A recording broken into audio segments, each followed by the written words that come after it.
తరం మారుతోంది. రాజకీయాల్లో కొత్త తరం స్థిరపడే రోజులు వచ్చాయి. కొత్త వారికి, యువతకు అవకాశం ఇవ్వాలన్న ఆకాంక్షలు పెరుగుతున్నాయి. కొంతమందికి కాలం కూడా కలిసొస్తోంది.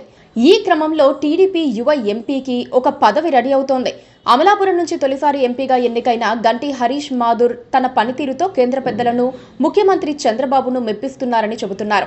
గత పార్లమెంటు ఎన్నికల్లో 16 సీట్లు గెలిచిన టీడీపీ కేంద్రంలో కీలక పాత్ర పోషిస్తోంది.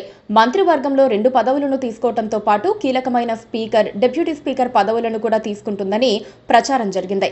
అయితే చివరి క్షణంలో ఏమైందో కానీ ఆ 2 పదవులు టీడీపీకి దక్కలేదు.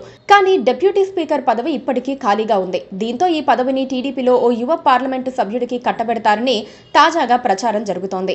ఎంపీ హరీష్ మాథుర్ తండ్రి బాలయోగి గతంలో లోక్సభ స్పీకర్గా పనిచేశారు.